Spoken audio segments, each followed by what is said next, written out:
All right, Matthew, this is going to kind of be a weird one to do as a video like this because this is kind of like a hands-on activity where we play around and cut up some shapes and make some pyramids and stuff like that. But anyways, here we go. So when we've got a pyramid, we've got a base of it. Remember, most of our formulas are base area times the height. Now, in a pyramid, the height is always perpendicular to the base, so the height's somewhere inside of the shape. The height isn't actually on the outside. This height over here that's perpendicular to this side, we call a slant height. And usually we use a cursive L to represent the slant height.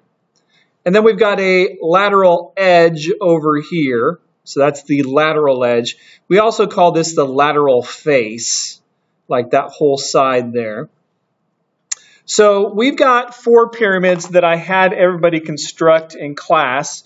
And so here's the first one that we constructed. You can see this is the base. The base is a triangle. And then the pyramid comes up to a point here.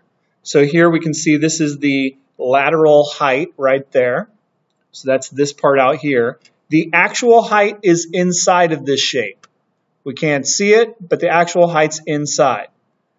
Okay, so we've got a base that's a triangle, and then we've got these lateral heights. So we're supposed to sketch these 4. So let me see, the first one I might sketch like, how am I going to do this? Let's kind of do it like this is the back section. Yeah, that sounds good. So there's the base. This is the back section that you can't see. I'm just going to pick up a point up here, and then that's going to be the apex up there.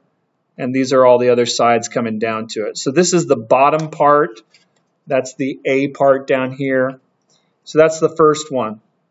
We're supposed to name these ones. And so this one would be a triangular pyramid.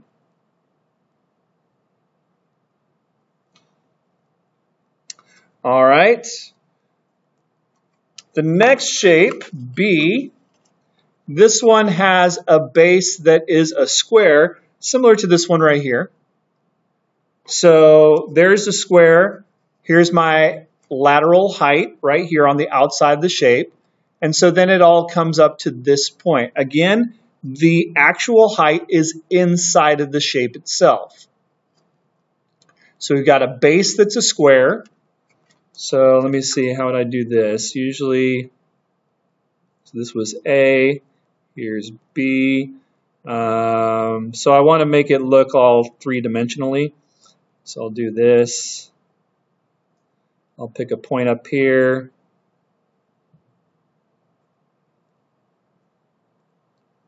All right, there's my shape that I just did. And this would be called a square pyramid.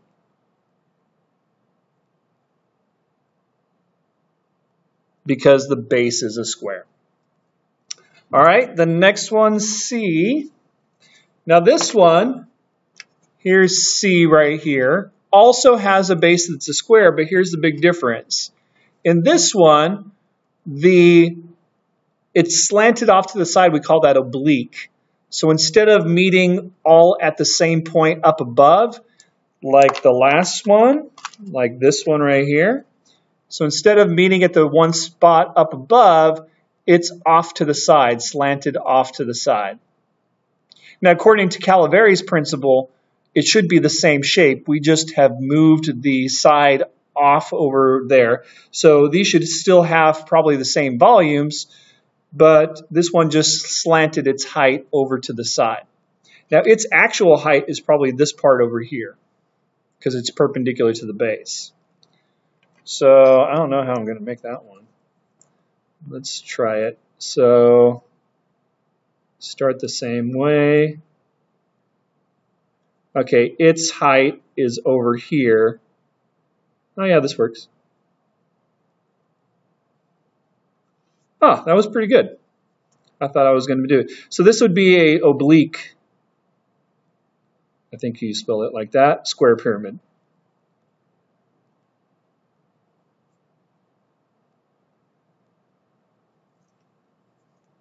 And then our last one, shape D that we put together.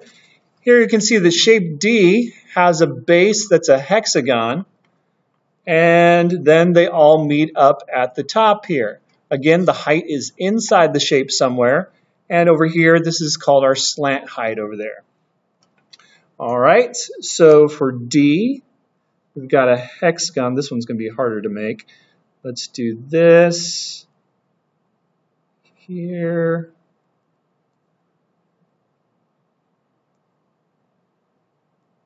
Okay, and then I just pick a point up here. That's the back side that you can't see.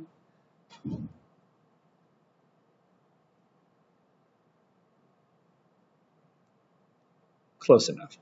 All right, so this would be a hexagonal pyramid. Hex.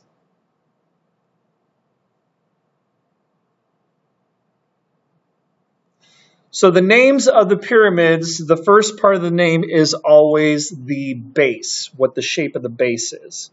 And then all the pyramids go ahead and meet at the top.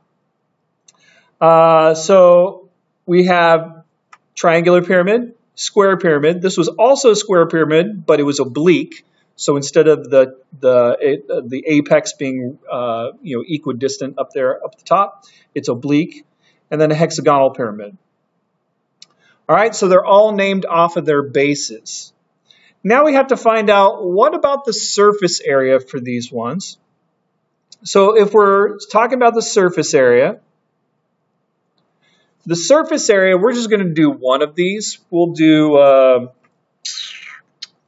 A's. Where's A at? Here it is.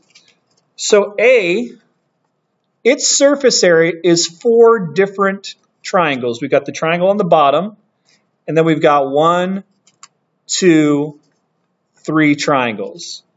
So for the surface area, we've got the base area plus 3 lateral area triangles.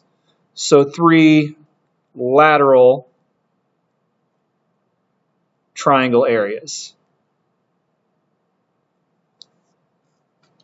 The volume is a bit of a sticky wicket. We know that volume is usually base area times the height. The height is perpendicular. So what is going on here? That's the volume for a prism, but we're doing pyramids here, and obviously they're not going to have the same amount. But I have made 3 of these oblique square pyramids. So let's see if we're looking at this, if we can figure out what the ratio of the volumes is. So you might be looking at this and going, oh, this looks like it's half of a prism, because triangles are like 1/2 base times height. So maybe this is half of a prism. So let's go ahead and see. If I put these 2 together, there's the bottom there. Okay, so I've got the bottom is C down here. Here's the bottom of the C up here. Let's see if I can put it together. Here we go. Okay, so I've got, oh, this is really hard. So I've got C here, but look, there's an area in between that doesn't quite come together. So putting 2 of these together does not make a prism. That's why I made a 3rd one.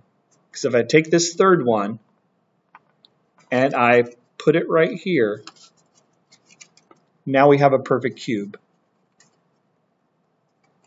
So 3 of these oblique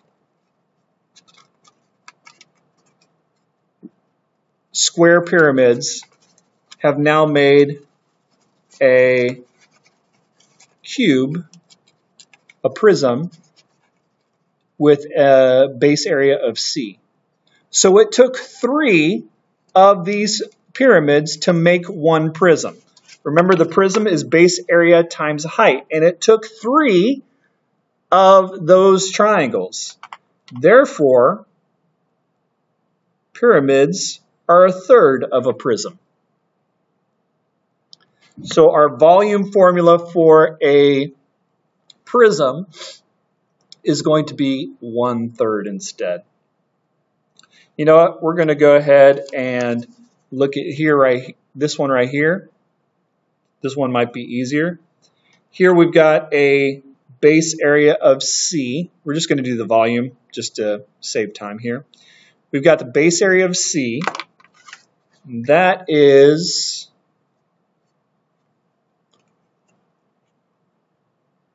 6 centimeters. So for our volume here,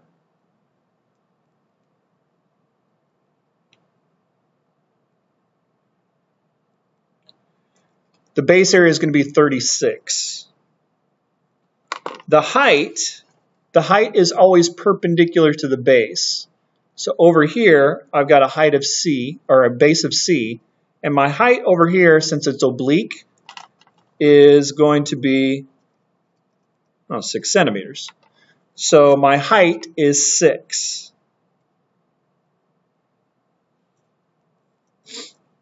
So at this point, I can do volume equals 1/3 36 times 6. A third of 36 is 12. And we get 72 centimeters cubed. So it's a third of if this were just to be a cube instead. If it was a cube, it'd be 6 times 6 times 6.